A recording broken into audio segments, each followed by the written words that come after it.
ધોરણ 12 કોમર્સ અર્થશાસ્ત્ર વિષયની અંદર પ્રકરણ નંબર 7ની આપણે ચર્ચા કરતા હતા, જેની અંદર આપણે વસ્તી વધારો એના જે પરિબળો છે એમાં ઊંચા જન્મદર માટેના કારણોની ચર્ચા કરતા હતા.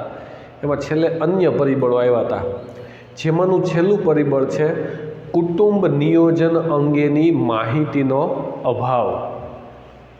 કુટુંબ નિયોજન એટલે આયોજિત માતૃત્વ અને પિતૃત્વ દ્વારા કુટુંબને સમજપૂર્વક મર્યાદિત રાખવું તેમજ બે બાળકો વચ્ચે યોગ્ય સમય મર્યાદા નક્કી કરવી. કુટુંબ નિયોજન એટલે કે માતૃત્વનું આયોજન, માતૃત્વ અને પિતૃત્વનું આયોજન કરવું અને સમજપૂર્વક આયોજનપૂર્વક કુટુંબનું જે કદ છે એને મર્યાદિત રાખવું અને બે બાળકો વચ્ચે યોગ્ય સમય મર્યાદા જે છે એ નક્કી કરવી, એને કુટુંબ નિયોજન કહેવાય. ભારતીય સમાજમાં વ્યાપક ગરીબી, સામાજિક રીત રિવાજો તથા ધાર્મિક માન્યતાઓની સાથે શિક્ષણના નીચા પ્રમાણના કારણે કુટુંબ નિયોજન સામે અવરોધ ઊભા થાય છે. તે ઉપરાંત કુટુંબ નિયોજન માટેના વિવિધ સાધનોની જાણકારી અને આ સાધનોનું ક્યારેક અપૂરતું પ્રમાણ જન્મદરને ઊંચી સપાટી પર ટકાવી રાખે છે. ભારત દેશની અંદર આ કુટુંબ નિયોજન જે છે એને અનુસરવામાં બહુ ઓછું આવે છે. આપણી અહીંની વ્યાપક ગરીબી, આપણા સામાજિક રીત રિવાજો અને ધાર્મિક માન્યતાઓ જે છે એના હિસાબે એ કુટુંબ નિયોજન જે છે એની સામે અવરોધ ઊભા થાય છે. તે ઉપરાંત કુટુંબ નિયોજન માટેના વિવિધ સાધનોની જાણકારી અને આ સાધનોનું ક્યારેક અપૂરતું પ્રમાણ જન્મદરને ઊંચી સપાટી પર ટકાવી રાખે છે. અને આ બધું કુટુંબ નિયોજનની સામે જો અવરોધ ઊભા થાય તો એના હિસાબે જન્મદર જે છે એ ઊંચી સપાટીએ ટકી રહી છે, કુટુંબ નિયોજન થતું નથી. ત્યાર પછી નીચા મૃત્યુ દરના કારણો, કે ભાઈ ભારતની અંદર મૃત્યુ દર જે છે એ કેમ નીચો છે, તો એના માટેના કારણો આપેલા છે. પહેલું છે જીવન ધોરણમાં સુધારો. આર્થિક વિકાસના કારણે લોકોની આવક વધવાથી જીવન ધોરણમાં સુધારો થયો છે. દેશના લોકો પહેલાં કરતાં સારી ગુણવત્તાવાળું અનાજ, રહેઠાણની પૂરતી સગવડ, આરોગ્યની જાળવણી અને પૂરતું શિક્ષણ પ્રાપ્ત કરતા થયા છે, જેના પરિણામે મૃત્યુદર ઘટ્યો છે. આર્થિક વિકાસ થયો એટલે લોકોની આવકમાં વધારો થયો, આવક વધી એટલે જીવન ધોરણમાં પણ સુધારો થયો. દેશમાં જે લોકો છે, દેશની જે વસ્તી છે એ પહેલાં કરતાં પણ વધારે સારી ગુણવત્તાવાળો ખોરાક, આહાર જે છે એ મેળવે છે, રહેઠાણની પૂરતી સગવડતાઓ આપણી પાસે છે, આરોગ્યની જાળવણી કે આરોગ્યને લગતી જે સેવાઓ છે એની અંદર પણ વધારો થયો છે અને એના પરિણામે આપણો મૃત્યુદર જે છે એ ઘટ્યો છે. બીજું છે રોગચાળા પર નિયંત્રણ. 20મી સદીના ઉત્તરાર્ધમાં દેશમાં પ્લેગ, શીતળા, ક્ષય, મેલેરિયા જેવા જીવલેણ રોગોના કારણે મૃત્યુદર ઊંચો હતો. પરંતુ 20મી સદીના અંતમાં વિકાસના પરિણામે મેડિકલ ક્ષેત્રે અદ્ભુત પ્રગતિ સાધવાથી તેમજ વિવિધ રોગ પ્રતિકારક રસીઓનો આવિષ્કાર થવાથી ઉપયુક્ત રોગો પર અંકુશ મૂકવામાં સફળતા પ્રાપ્ત થઈ છે, જેના પરિણામે મૃત્યુદર જે છે એ ઘટ્યો છે. 20મી સદીના ઉત્તરાર્ધમાં આપણા દેશની અંદર પ્લેગ છે, શીતળા છે, ક્ષય, મેલેરિયા જેવા જીવલેણ રોગો હતા, એના હિસાબે મૃત્યુદર જે છે એ વધારે ઊંચો હતો. પણ 20મી સદીના અંતમાં વિકાસના પરિણામે મેડિકલ ક્ષેત્રે પણ ટેકનોલોજીનો આવિષ્કાર થયો.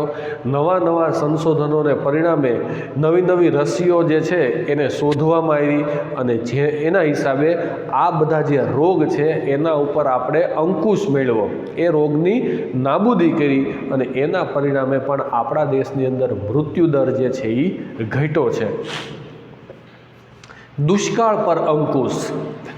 વિજ્ઞાન અને ટેકનોલોજીના કારણે દુષ્કાળ પર અંકુશ આવ્યો છે. દુષ્કાળ પર અંકુશ એટલે કે આપણે દુષ્કાળ પડતો રોકી શકતા નથી, પરંતુ એવા પગલાં લઈએ કે જે અછતગ્રસ્ત વિસ્તાર હોય, જે દુષ્કાળગ્રસ્ત વિસ્તાર હોય, ત્યાં જરૂરી સેવાઓ, જરૂરી ચીજ વસ્તુઓ જે છે એ આપણે પહોંચાડીએ છીએ, એટલે એના ઉપર આપણે નિયંત્રણ રાખીએ છીએ. તેથી ભૂખમરાને કારણે થતા મૃત્યુને ટાળી શકાયા છે. એટલે ભૂખમરાને હિસાબે જે મૃત્યુ થતા હતા એ આપણે ટાળી શક્યા છીએ. 1966થી હરિયાળી ક્રાંતિ થવાથી દેશમાં અનાજના પુરવઠામાં નોંધપાત્ર વધારો થયો છે. પરિણામે દેશના કોઈ એક અછતગ્રસ્ત વિસ્તારમાં, છતવાળા વિસ્તારમાંથી સહેલાઈથી અનાજની હેરફેર કરી શકાય છે. તેથી માનવીને ભૂખમરાને કારણે મોતના મુખમાં જતો બચાવી શક્યા છીએ. જે આપણા દેશની અંદર જે અછતગ્રસ્ત વિસ્તાર જે છે એની અંદર છતવાળા વિસ્તારોમાંથી અનાજની આપણે હેરફેર કરીએ છીએ. જે જગ્યાએ અછત હોય, જે જગ્યાએ દુષ્કાળ હોય, ત્યાં આપણે અનાજ મોકલીએ છીએ. અને માનવી જે છે એનું ભૂખમરાને હિસાબે મૃત્યુ થતું હોય તો આપણે એને રોકીએ છીએ. પછી કુદરતી આપત્તિઓ સામે રક્ષણ અને વાહન વ્યવહારની સગવડો. દેશમાં પહેલાં ધરતીકંપ, સુનામી, ભૂસ્ખલન, અતિવૃષ્ટિ, અનાવૃષ્ટિ જેવી કુદરતી હોનારતોથી માનવ મૃત્યુ દરનો આંક ઊંચો હતો. પહેલાંના સમયમાં ધરતીકંપ છે, સુનામી છે, વાવાઝોડા, અતિવૃષ્ટિ, એ બધાના હિસાબે મૃત્યુઆંક જે છે એ વધારે ઊંચો હતો. પણ આજે દેશના કોઈ પણ ભાગની અંદર આવો કુદરતી પ્રકોપ આવે તો શું થાય? ઝડપી વાહન વ્યવહારને હિસાબે અને સંદેશા વ્યવહારના પરિણામે ટેકનોલોજીની મદદથી, બરાબર, ઉપગ્રહોને હિસાબે આપણે આજે તાત્કાલિક અનાજ પહોંચાડી શકીએ છીએ, એ વિસ્તારની તાત્કાલિક માહિતી મેળવી શકીએ છીએ, દવાની સગવડતાઓ ઉપલબ્ધ કરાવી શકીએ છીએ, એની જે પ્રાથમિક જરૂરિયાતો હોય એને પણ આપણે પહોંચી વળીએ છીએ. પરિણામે લોકોના મૃત્યુદરમાં જે વધારો થતો હોય કે મૃત્યુદર હોય એની અંદર આપણે ઘટાડો લાવ્યા છીએ. ત્યાર પછી લોક શિક્ષણ અને જાગૃતિ. જન્મદરને નીચો લાવવા માટે નાના કુટુંબનું મહત્ત્વ લોકો સુધી પહોંચે તે જરૂરી છે. જન્મદરને જો આપણે નીચો લાવવો હોય તો નાના કુટુંબનું મહત્ત્વ જે છે, નાનું કુટુંબ સુખી કુટુંબ, આ સૂત્રને સાર્થક કરતાં એનું જે મહત્ત્વ છે એ લોકો સુધી પહોંચે એ આપણા માટે ખૂબ જરૂરી છે. આ માટે લોકોમાં શિક્ષણનો પ્રચાર કરવો જોઈએ. ખાસ કરીને સ્ત્રીઓના શિક્ષણ અંગે સમાજ વધુ જાગૃત થાય એ જરૂરી છે. વધારે ને વધારે શિક્ષણનો વ્યાપ થાય, વધારે ને વધારે લોકોમાં જાગૃતિ આવે, એ પ્રકારે ટૂંકમાં આયોજન કરવું જોઈએ. અને એવા આયોજનો જે છે, એવા પ્રોગ્રામો જે છે એ હાથ ધરવા જોઈએ. અને એના માટે સંદેશા વ્યવહારના વિવિધ માધ્યમો દ્વારા વસ્તી શિક્ષણ પરના ખાસ કાર્યક્રમો પ્રસારિત કરવા જોઈએ. અને એના માટે સંદેશા વ્યવહાર જે છે એના અલગ અલગ માધ્યમો દ્વારા વસ્તી શિક્ષણ જે છે એના ઉપર ખાસ કાર્યક્રમો આપણે પ્રસારિત કરવા જોઈએ. શાળા કોલેજોમાં નિષ્ણાત વ્યક્તિઓના વ્યાખ્યાન ગોઠવવા, નાટક, મૂક અભિનય, ગીતો વગેરે દ્વારા જાગૃતિ લાવી શકાય. એના માટે આપણે લોક જાગૃતિ લાવવા માટે શું કરવું જોઈએ? વસ્તી શિક્ષણ જે છે એના કાર્યક્રમો પ્રસારિત કરવા જોઈએ વિવિધ ચેનલો ઉપર, વિવિધ માધ્યમો દ્વારા. શાળા કોલેજોમાં નિષ્ણાત વ્યક્તિઓના વ્યાખ્યાન, લેક્ચર ગોઠવવા જોઈએ, એવા નાટક ભજવવા જોઈએ, મૂક અભિનયો અને ગીતો દ્વારા પણ આપણે લોક જાગૃતિ લાવી શકીએ છીએ. વર્ષ 2000ની વસ્તી નીતિમાં મહિલા વિકાસ પર ભાર મૂકવામાં આવ્યો છે. વર્ષ 2000ની અંદર વસ્તી નીતિ નક્કી કરવામાં આવી, એના નિયમો બનાવવામાં આવ્યા. એમાં મહિલા વિકાસ જે છે એના ઉપર ખાસ ભાર આપવામાં આવ્યો છે. એક વસ્તી શાસ્ત્રીએ કીધું છે તે મુજબ શિક્ષણ એ સંતતિ નિયમનનું સર્વશ્રેષ્ઠ સાધન છે. એક વસ્તી શાસ્ત્રી જે છે એણે સૂત્ર આપેલું છે ને કીધેલું છે કે ભાઈ શિક્ષણ જે છે એ સંતતિ નિયમનનું, વસ્તીને કંટ્રોલમાં રાખવાનું, વસ્તીને નિયંત્રણમાં રાખવાનું સર્વશ્રેષ્ઠ સાધન છે. પછી કુટુંબ નિયોજન કાર્યક્રમની અસરકારકતા. આપણે વસ્તી નિયંત્રણના ઉપાયો જોઈએ છીએ, એમાં કુટુંબ નિયોજન કાર્યક્રમની અસરકારકતા. કુટુંબ નિયોજન અંગેના કાર્યક્રમને વધુ અસરકારક બનાવવા માટે લોક શિક્ષણની સાથે સાથે કુટુંબ નિયોજન સેવાઓ અને સવલતોમાં વધારો કરાયો છે. કુટુંબ નિયોજન જે છે એના કાર્યક્રમ જે છે એને વધુ અસરકારક બનાવવા માટે લોક શિક્ષણની સાથે કુટુંબ નિયોજનની જે સેવાઓ છે અને એની જે સવલતો છે એમાં વધારો કરવામાં આવ્યો છે. સંતતિ નિયમનના સાધનો સાદા, સસ્તા અને સુલભ બની રહે એ જરૂરી છે. સંતતિ નિયમન માટેના જે સાધનો છે એ સાદા, સુલભ અને એકદમ સસ્તા હોય ને એ ખૂબ જરૂરી છે. 2000ની વસ્તી નીતિમાં કુટુંબ નિયોજન કાર્યક્રમમાં ફેરફાર કરીને વંધ્યત્વીકરણને અપાતા વધુ પડતા મહત્ત્વને ઘટાડીને અનૈચ્છિક ગર્ભધારણને અટકાવવા માટે અન્ય સલામત પદ્ધતિઓ પર ભાર મૂકવામાં આવ્યો છે. વર્ષ 2000ની જે વસ્તી નીતિ છે એની અંદર કુટુંબ નિયોજનનો જે કાર્યક્રમ છે એની અંદર ફેરફાર કરવામાં આવ્યો. વંધ્યત્વીકરણ જે છે એને જે મહત્ત્વ આપવામાં આવતું એ મહત્ત્વની અંદર ઘટાડો કરવામાં આવ્યો અને અનૈચ્છિક ગર્ભધારણ જે છે એને અટકાવવા માટે અલગ અલગ પ્રકારની સલામત પદ્ધતિઓ જે છે એના ઉપર ભાર મૂકવામાં આવ્યો અને એ અંગેની માહિતી, જાગૃતતા જે છે એ સમાજમાં ફેલાવવામાં આવી છે. મહિલાઓની લગ્ન વય અને દરજ્જામાં વધારો. લગ્ન માટેની વયમાં કાયદા દ્વારા વધારો કરી ખાસ મહિલાઓ માટે લગ્ન વય વધારીને જન્મદરમાં ઘટાડો નિપજાવી શકાય. લગ્ન માટેની વય જે નક્કી કરવામાં આવી છે એ વયની અંદર વધારો કરી ખાસ કાયદો બનાવી અને આપણે જન્મદરની અંદર ઘટાડો કરી શકીએ છીએ. 2000ની વસ્તી નીતિમાં મહિલાઓ માટે લગ્નની વય જે છે એ 18 વર્ષની નક્કી કરવામાં આવી હતી. એના બદલે જો એ 20 વર્ષ થાય એવા પ્રયત્નો કરવા જોઈએ અને એને પ્રોત્સાહન પણ આપવું જોઈએ. સમાજમાં સ્ત્રીઓના દરજ્જામાં વધારો કરવામાં આવે તો પણ જન્મદર ઘટી શકે છે. પુરુષ સમોવડી મહિલાને જો સ્થાન આપવામાં આવે, એના દરજ્જામાં વધારો કરવામાં આવે તો પણ જન્મદર જે છે એની અંદર આપણે નોંધપાત્ર ઘટાડો લાવી શકીએ અને વસ્તી ઉપર નિયંત્રણ રાખી શકીએ. સ્ત્રીઓને પણ પુરુષોની તુલનામાં શિક્ષણ અને રોજગારીની સમાન તક આપવામાં આવે તો આવી સ્ત્રીઓ પોતાના કુટુંબનું કદ સીમિત રાખે છે. પુરુષોની જેમ સ્ત્રીઓને પણ પૂરતું શિક્ષણ આપવામાં આવે, રોજગારીની પણ પૂરતી તકો એને આપવામાં આવે તો ઓટોમેટિકલી શું થાય, પોતાના કુટુંબનું કદ જે છે એ આપણે સીમિત રાખી શકીએ છીએ. પ્રોત્સાહનો અને બિન પ્રોત્સાહનો. સરકાર તરફથી આપવામાં આવતા પ્રોત્સાહનો અને બિન પ્રોત્સાહનો કુટુંબ નિયોજનમાં અગત્યનો ભાગ ભજવે છે. કુટુંબ નિયંત્રણ માટે સરકાર દ્વારા પ્રોત્સાહનો અને બિન પ્રોત્સાહનો આપવામાં આવે છે જે પણ વસ્તીનું નિયંત્રણ કરવામાં અગત્યનો ભાગ ભજવે છે. જેમ કે વંધ્યત્વીકરણનું ઓપરેશન કરાવનાર દંપતીઓને સરકાર તરફથી આર્થિક વળતર આપવામાં આવે છે. દાખલા તરીકે કોઈ